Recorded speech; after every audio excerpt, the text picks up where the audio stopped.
name is Claire Donovan, and I was 26 years old the night my parents invited me to a private dinner to celebrate my promotion. At least, that's what they called it. Looking back, I should have known something was wrong the moment my mother chose the restaurant. Linda Donovan never spent money on me unless there was a reason attached to it. She was the kind of woman who could make generosity sound like an invoice. Restaurant overlooked the harbor, all glass walls and polished wood, the kind of place where people ordered expensive wine and talked quietly about inheritances. When I arrived, my parents were already seated. My father, Richard, stood to hug me, but it felt rehearsed, like he was following instructions. My mother smiled too much. That was always the danger sign. Angry Linda was predictable. Pleasant Linda was calculating. We ordered drinks. We talked about traffic, work, and the weather. Nobody mentioned my promotion again. Nobody asked how I was doing.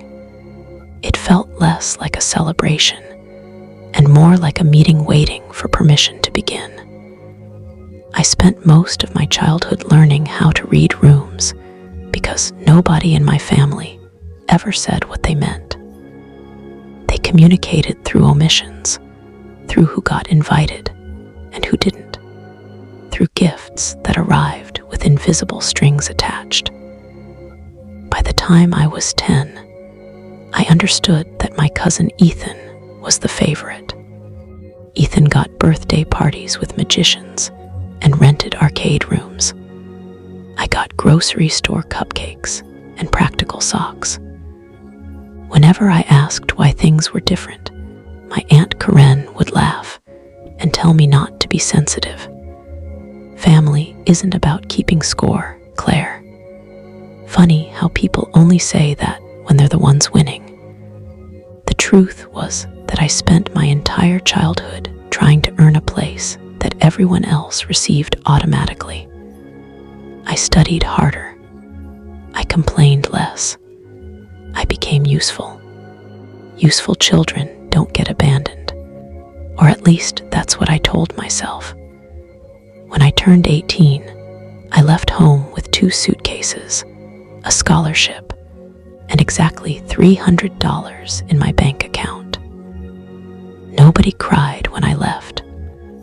Nobody helped me move. My mother reminded me to return the house key. My father shook my hand like I was a coworker transferring departments. For years after that, I convinced myself things would improve once I became successful. That's what people always promise, isn't it? Work hard, build a life, earn respect. But every achievement only seemed to increase the distance between us. When I graduated, they sent a text message. When I bought my first condo, they forgot to visit. When I became a financial analyst at one of the largest investment firms in the city, my mother's first question was whether the salary was enough to justify the effort. Yet, despite everything, I kept showing up. Birthdays, holidays, Sunday lunches. I kept pulling my chair up to a table where nobody seemed interested in saving me a seat. Maybe because some part of me still wanted proof that I belonged. Then, 3 years before that dinner, my grandmother Evelyn changed everything without meaning to. She was my father's mother and the only person in the family who treated me like I mattered. Grandma Evelyn remembered details. She remembered my favorite pie, the names of my friends, the books I liked. She listened when I spoke. Year I was 15 and came home crying because Ethan told me I wasn't really part of the family. She sat beside me on her porch swing and said something that stayed with me for years. The people who deserve you never make you audition for the role. At the time, I I didn't fully understand what she meant. I thought she was comforting me. Now I know she was warning me. When Grandma Evelyn passed away, the family transformed almost overnight. My father and Aunt Karen became obsessed with paperwork. Meetings happened behind closed doors. Phone calls ended when I entered the room. Then my parents suddenly moved into Grandma's lakefront house, claiming she had wanted them to have it. Nobody questioned it. At least, nobody except me. Working in finance teaches you to notice patterns. Numbers tell stories people try to hide, and something about the timing bothered me. 6 months before the dinner, I started looking through public property records while researching an unrelated client case. That's when I found a filing connected to my grandmother's estate. Then another. Then another. By the end of the week, I was sitting at my kitchen table, staring at documents that made my stomach drop. Not because they revealed a crime. Nothing that dramatic. What they revealed was far more personal. For 26 years, I had believed I knew where I came from. I didn't. The first clue was hidden inside an old court filing attached to my adoption records. The second clue came from a hospital document. The third arrived 2 months later in the form of a handwritten letter from a woman named Rebecca Hayes. The letter began with a sentence that changed my life. I don't know if you want to hear from me, but I have thought about you every day since the day you were born. I read that sentence 14 times before I reached the second paragraph. Rebecca explained that she had been 19 years old when she gave birth. She wasn't running away from motherhood. She was running from circumstances she couldn't survive. She told me she had spent years searching for me after the adoption records became accessible. She included photographs. One of them showed a young woman standing beside a teenage boy. The resemblance hit me like a physical force. Same eyes, same jawline, same smile. For the first time in my life, I was looking at people who looked like me. Over the following months, I exchanged letters, then phone calls, then visits. Rebecca wasn't wealthy. Neither was her family. They lived ordinary lives, but every conversation felt strangely easy. Nobody seemed annoyed by my presence. Nobody treated affection like a transaction. When I met my biological brother Daniel, we spent 6 hours talking in a diner, and neither of us wanted to leave. It felt less like meeting strangers and more like remembering people I'd somehow forgotten. That's why, sitting across from my adoptive parents at that restaurant, I wasn't afraid anymore. 6 months earlier, I would have been terrified of losing them. But 6 months earlier, I still believed they were the only family I had. My mother finally placed her wine glass on the table and folded her hands together. The performance was beginning. "Claire," she said softly, "there's something important we've needed to discuss." My father stared at the tablecloth. I already knew what was coming.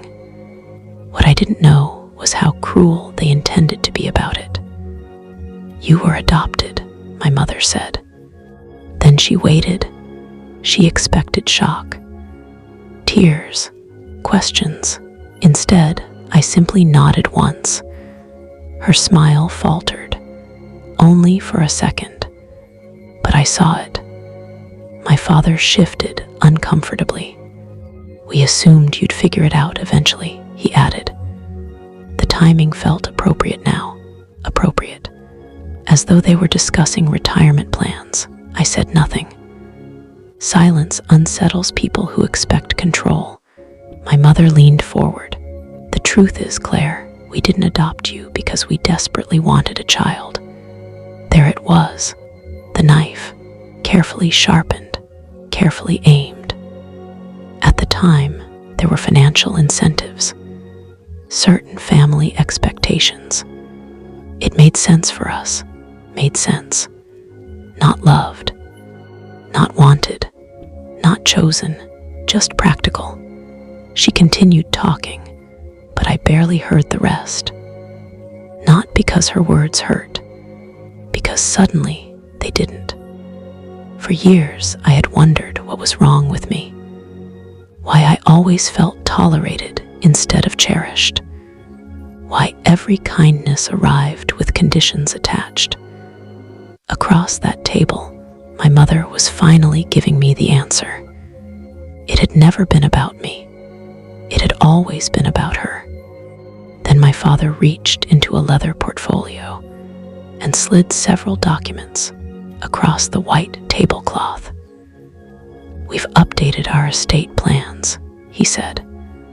"You'll no longer be included in any inheritance or family assets. We thought it was better to handle this face to face." He expected me to react. Instead, I glanced at the paperwork and immediately noticed something neither of them had. They had spent months preparing documents that no longer mattered, because the most important estate document connected to Grandma Evelyn wasn't controlled by them anymore. And according to the records I had uncovered 6 months earlier, neither of them had any idea what Grandma had actually done before she died. I gently pushed the papers back toward the center of the table. My mother stared at me. "Aren't you going to say anything?" she asked. I looked past her shoulder toward a table near the windows, toward 4 people quietly pretending not to watch. A woman with my eyes, a man with my smile, a brother who had crossed 3 states to be there. And suddenly, I realized something remarkable. For the first time in my life, I wasn't sitting alone. I returned my attention to my parents and smiled. Not because I was happy, because after 26 years of trying to earn a place at their table, I finally understood that I didn't need their permission anymore. What happened next was the moment everything changed. What happened next was the moment everything changed. My mother was still waiting for me to break. I could see it in her face. She had built this entire evening around a reaction. The restaurant, the expensive wine, the carefully rehearsed speech, even the documents sitting between us. None of it was really about informing me of anything. It was about watching me discover that I had no place left in the family. The problem was that she was 6 months too late. "Claire," she asked again, her voice tightening slightly. "Did you hear what your father said?" I nodded. I heard him, and my father finally looked up. For the first time all evening, he seemed nervous. Not guilty, nervous. There is a difference. Guilt comes from understanding you've hurt someone. Nervousness comes from realizing your plan may not be working. "I understand perfectly," I said. The silence that followed felt strange. My mother wasn't accustomed to resistance. She was accustomed to compliance. My entire childhood had trained me to provide it. If she criticized me, I apologized. If she excluded me, I pretended not to notice. If she disappointed me, I lowered my expectations. That had always been our arrangement. She applied pressure. I adjusted. But something had changed. She could feel it. She just didn't know why. "Then perhaps you understand why this is necessary," she said. "Necessary for whom?" The question slipped out before I could stop it. My mother blinked. My father shifted in his chair. Neither answered immediately. That told me everything. Because when people are acting out of principle, they usually have explanations ready. When they're acting out of self-interest, they need time to manufacture one. We're simply being realistic, my father said eventually. Families have obligations to blood relatives. There it was again. Blood. The family had become obsessed with that word during the previous year, as though repeating it often enough could turn it into morality. I almost laughed. 6 months earlier, hearing those words might have shattered me. Now they sounded desperate. My mother leaned forward. You have your own life now, Claire. A good career. No children, no dependents. You don't need family assets the way Ethan does. Ethan, of course. Somehow everything always circled back to Ethan. Ethan, who had dropped out of college twice. Ethan, who somehow turned every financial opportunity into a disaster. Ethan, who was now apparently positioned to inherit everything. Suddenly, the pieces fit together. The distance, the secrecy, the sudden emphasis on blood. This wasn't really about removing me. It was about clearing space for someone else. My mother interpreted my silence as surrender. She relaxed slightly. We knew you'd understand. That was when I noticed movement near the restaurant entrance.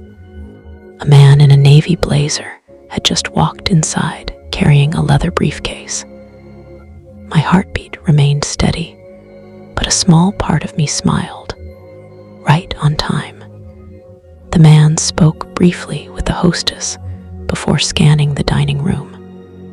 When his eyes found me, he gave the slightest nod. Nobody else noticed.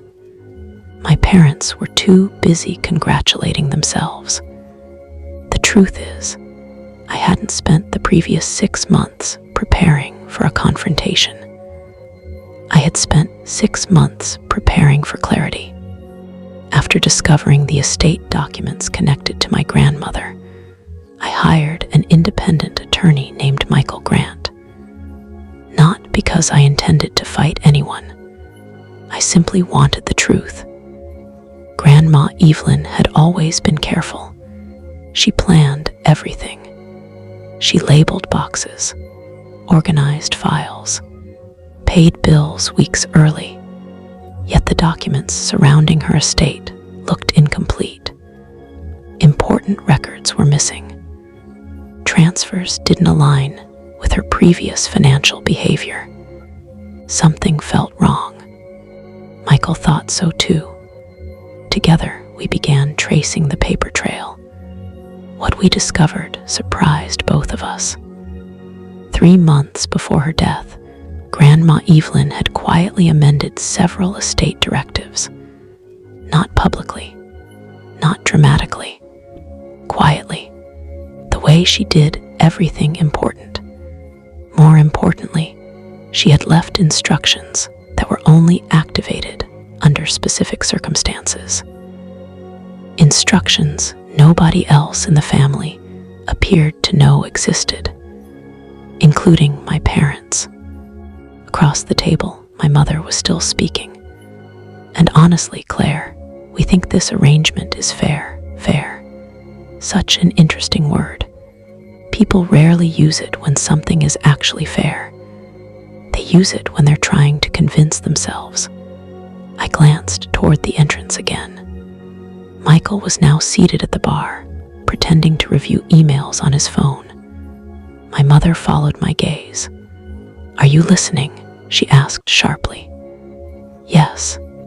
Then why aren't you upset? The question escaped before she could stop it. And there it was, the real issue. Not the inheritance, not the adoption, my lack of devastation. She needed me hurt because hurt would prove her power mattered.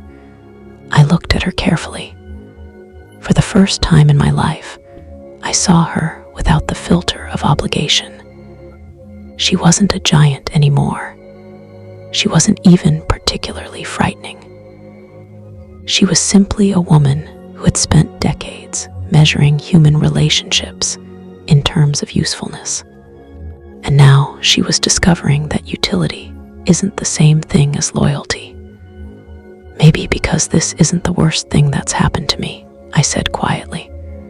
My father frowned. My mother narrowed her eyes. What does that mean? Nothing. But it wasn't nothing. The worst thing that had happened to me wasn't learning I was adopted. The worst thing had been spending 20 years believing I needed to earn love from people incapable of giving it. Compared to that realization, tonight felt strangely small. A server appeared carrying our entrees.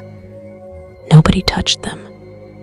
The interruption stretched the tension just long enough for everyone to regroup.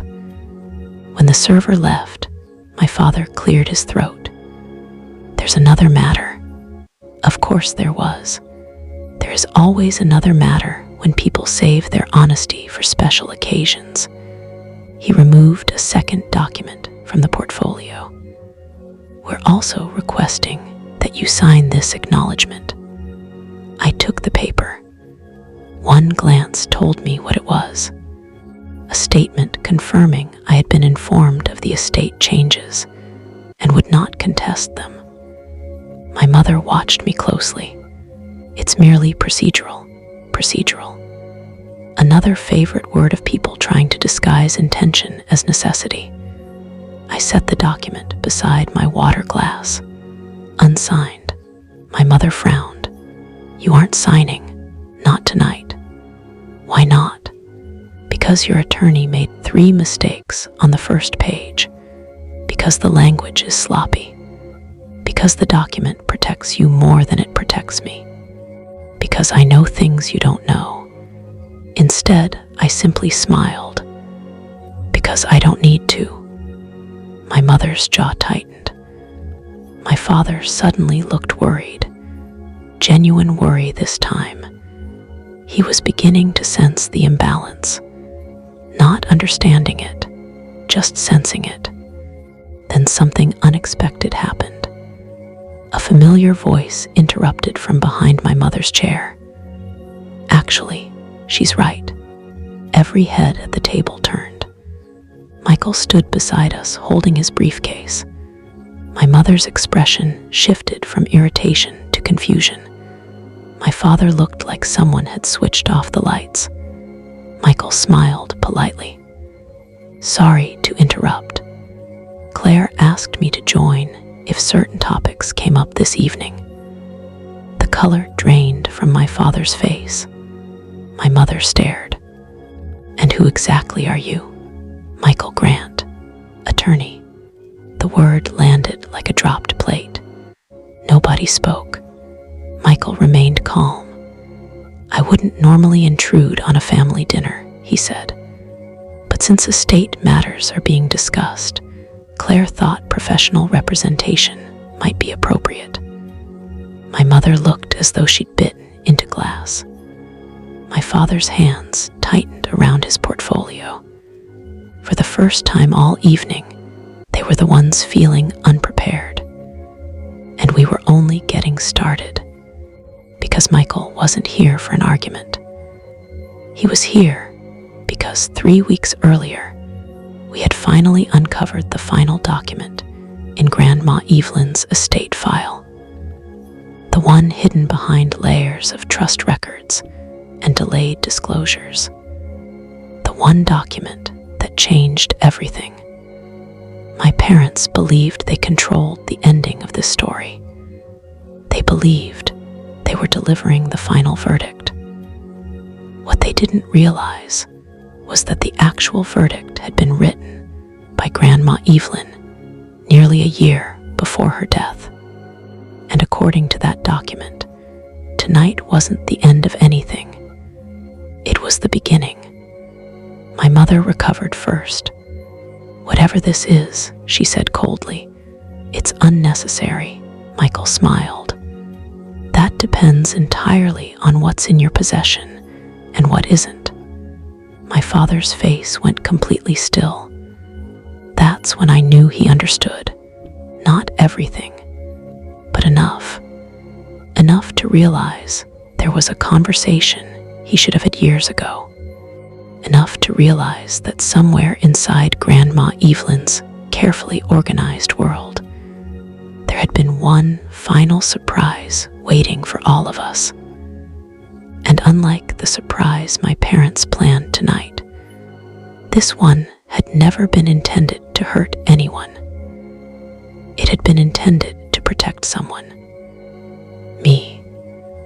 The question was whether we were all ready to hear it. The question was whether we were all ready to hear it. For a long moment, nobody spoke.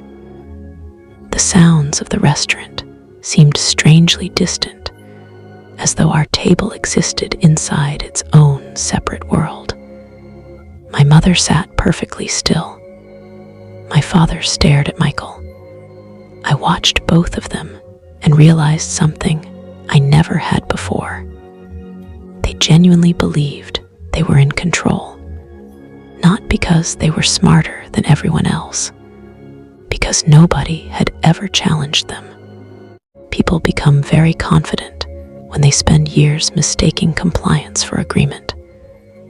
Michael placed his briefcase on an empty chair and calmly removed a folder. Unlike the documents my father had brought, this folder wasn't thick. It didn't need to be. Some papers carry more weight than entire filing cabinets. "Claire," Michael said, looking at me first, "would you like me to explain?" I nodded. My mother immediately stood halfway from her chair. "Explain what?" Michael opened the folder. Approximately 11 months before Evelyn Donovan passed away, she amended her estate plan and established a protected family trust. My father's expression changed instantly. Not confusion, recognition. He knew exactly what those words meant. He just didn't know where they were going. "That's impossible," he said quietly. Michael didn't react. The trust exists. It was properly executed, witnessed, and funded. My mother laughed once. A short, sharp sound. If that were true, we would know about it. Michael finally looked at her. "Respectfully, Mrs. Donovan, the documents suggest otherwise." The color drained from her face. Across the table, my father looked like he was mentally replaying every conversation he'd ever had with his mother, searching for clues he had missed, looking for the moment this slipped past him. Michael continued. Evelyn included a delayed disclosure clause. The trust remained private unless specific circumstances occurred. My father swallowed. What circumstances?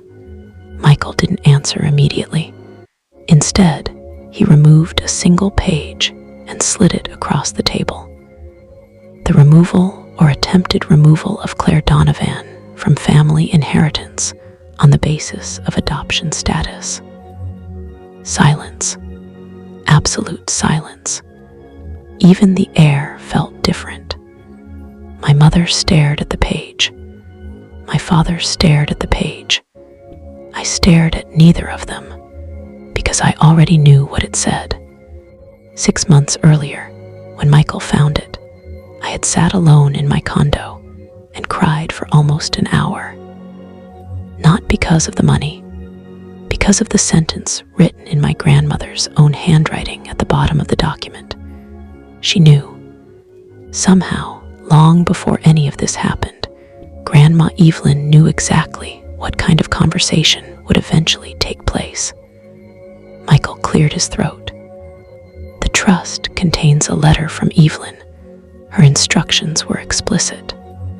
My mother's voice sounded thin. "Read it." Michael unfolded another document. Then he began. "To my family. this letter is being read, then my fears were justified. I have spent years watching people confuse biology with character and inheritance with entitlement. Claire Donovan became my granddaughter the day she entered this family. Not because of blood, because of love. If anyone attempts to diminish her place in this family due to her adoption, that person has misunderstood everything I ever believed. My father closed his eyes. Michael continued reading. The purpose of this trust is simple. Claire should never have to earn a seat at a table that belongs to her already. My throat tightened. Across from me, my mother looked as though the floor had disappeared beneath her chair. But Michael wasn't finished. Therefore, should such circumstances arise, all protected trust assets are to transfer exclusively to Claire Donovan, along with authority over all future distributions. My father opened his eyes. Exclusively, Michael nodded. Exclusively. My mother looked from Michael to me and back again. What assets? Michael answered immediately. The lake house, the investment portfolio attached to the lake property, 3 rental properties, various financial accounts, combined estimated value approximately $6.8 million. The restaurant suddenly felt very quiet. My father looked physically ill. My mother looked stunned, not sad, not guilty, stunned. The kind of shock that comes when a person realizes the outcome they engineered has produced the exact opposite result. For years, they had treated me as expendable because they assumed I possessed nothing they needed. Tonight, they learned they were wrong. My mother finally found her voice. This can't be legal. Michael smiled politely. It is. She wouldn't do this. Michael looked down at the letter. Apparently she did. Then he handed the final page to my father. My father read it. His hands began to shake. That was the first time I had ever seen that happen. Slowly, he lowered the page and looked at me. Not at the documents. At me, you knew, I nodded. For 6 months. The look on his face wasn't anger. It wasn't even betrayal. It was regret. Real regret. Maybe the first honest emotion I'd ever seen from him. My mother turned toward me. 6 months. Yes. And you let us do all this? I almost laughed. Let them. As though I had forced them to invite me. Forced them to reveal the adoption. Forced them to explain they kept me for benefits. Forced them to remove me from the estate. Every decision tonight belonged to them. I didn't make you say any of those things, I replied. For the first time all evening, she had no response. Then a voice spoke from behind her. She's right. My mother turned. So did my father. Table 9 stood together near the windows. Rebecca, Daniel, my biological uncle Mark, my biological grandmother Helen, the family I had spent 6 months getting to know, the family my parents didn't know existed. Rebecca stepped forward first. Her eyes met mine briefly before returning to my parents. She didn't make you do anything, Rebecca said quietly. My mother's expression hardened. Who are these people? I stood. For the first time that night, I felt completely calm. They're my family. The words settled over the table. Not dramatic, not angry, just true. My mother looked as though she'd been slapped. My father stared at Rebecca, then at Daniel, noticing the resemblance. The same resemblance that had stunned me months earlier. Nobody spoke for several seconds. Finally, my father looked back at me. You found them. They found me. Rebecca smiled softly. The kind of smile that expects nothing in return. My mother sat down heavily. I could practically see her calculations collapsing. Every assumption she'd carried into the restaurant was gone. She expected a daughter desperate to remain part of the family. Instead, she found someone who had already survived losing it. My father spoke again. Claire. It was the way he said my name that caught me. Not as a responsibility, not as an obligation, just my name. Simple, human, I'm sorry. The words surprised everyone, including him. My mother looked at him sharply. He ignored her. I should have done better. I believed he meant it. The problem was that some apologies arrive after the damage has already become history. You can appreciate them without pretending they repair anything. I nodded once. I know. Tears filled his eyes. He looked away. My mother remained silent. Maybe because she couldn't find a version of events where she wasn't responsible. Maybe because some truths are too obvious to argue with. Michael quietly closed his folder. His work was finished. The rest belonged to us. I looked around the table one final time. 26 years of memories sat there. Some good, most complicated, a few painful, but none of them owned me anymore. That realization felt lighter than forgiveness. You know what Grandma used to tell me? I asked. Nobody answered. She used to say that the people who deserve you never make you audition for the role.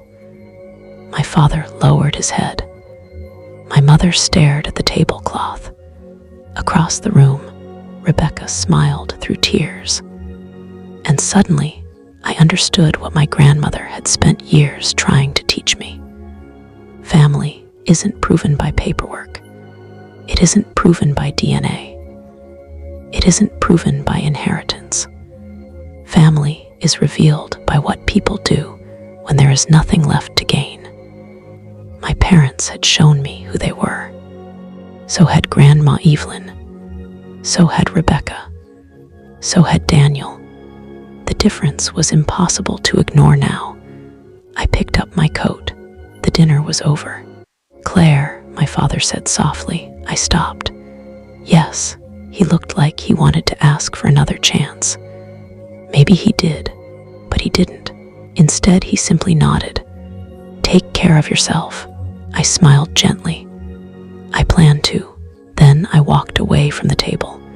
Not angrily, not triumphantly, just finished.